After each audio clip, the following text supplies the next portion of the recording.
Imagine you've never heard of this before. Someone hands you a white powder and tells you it'll make you feel incredible, like the best version of yourself, just compressed into a single moment. And then they tell you how to take it, up your nose. You'd think they were joking, but here you are. Billions of people across 2 centuries. Same powder, same method, same nose. And almost nobody stops to ask, why that way? Here's what most people assume. It's just the drug culture thing. The image, the ritual, the rolled up bill, the white line on a mirror. It became iconic, so it stuck. But that's only half the story. The real answer has almost nothing to do with culture. It has everything to do with your body and how desperately it wants to keep things out. Your skin is a wall, a literal, physical barrier refined over 400 million years of evolution to stop things from getting in. Poison, bacteria, foreign chemicals. Your ancestors, who couldn't keep the outside world out, didn't survive long enough to become your ancestors. So your skin blocks almost everything.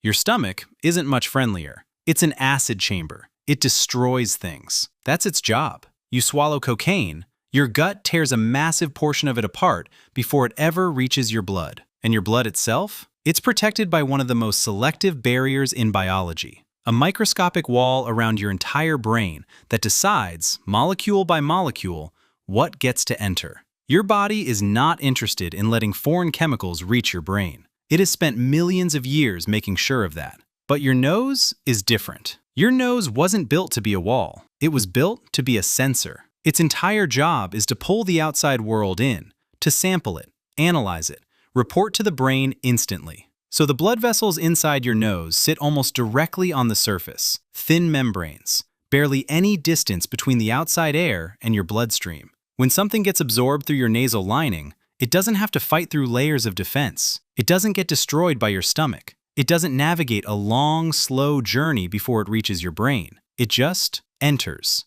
directly into your blood, fast, almost immediately. But here's where history gets uncomfortable. The nose wasn't discovered by modern chemists or 19th century pharmacologists. It was discovered by indigenous peoples of the Andes, likely before 1000 BCE. Archaeological evidence from sites in northern Chile shows ceramic snuff trays, bone inhalation tubes, and plant residue dating back thousands of years. Not accidental contact, deliberate, refined technology. These weren't people stumbling onto pharmacology. They were running experiments across generations, observing outcomes, selecting delivery methods based on what actually worked. The nose worked better, so they used the nose. And it wasn't chosen arbitrarily. It was optimized. It wasn't until 1884 that Western medicine caught up. A surgeon in Vienna named Karl Kohler, working alongside a young doctor named Sigmund Freud, applied cocaine directly to the surface of the eye.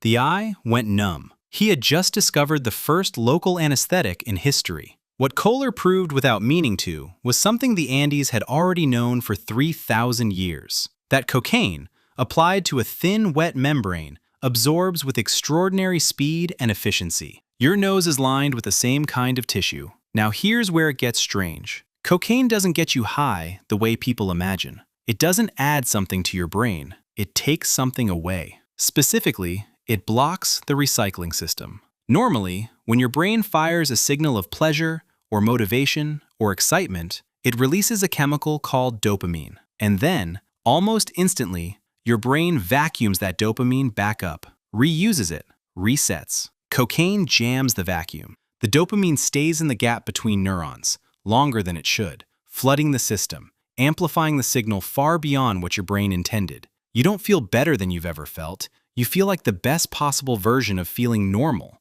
except all at once, with the volume turned up past any natural ceiling. Your brain notices. It registers that the signal is too loud, and it responds the way any efficient system would. It turns down the volume. It reduces the number of receptors available to receive the signal. So the next time you feel normal pleasure, food, connection, warmth, a moment of quiet satisfaction, it lands quieter than before. The baseline shifts. Ordinary life starts to feel like a color-drained version of itself. Not painful, just flat. Like someone turned the contrast all the way down on the world. And the only way to get the color back is to jam the vacuum again. The nose isn't incidental to any of this. It's the reason the effect is so sudden, so complete, so hard to walk away from. A drug that crept in slowly, metabolized over hours, would feel different, gentler, less like a door slamming open and more like a light slowly brightening.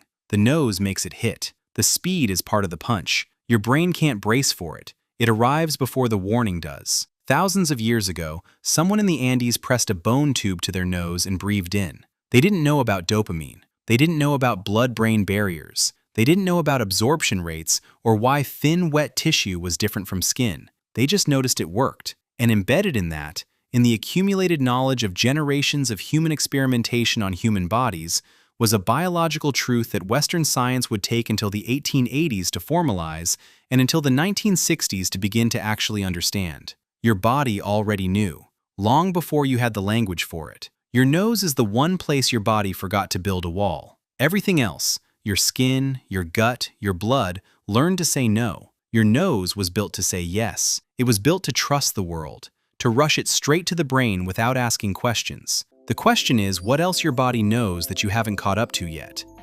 Curious people don't stop at one question. Neither do we. Subscribe to Default Mind.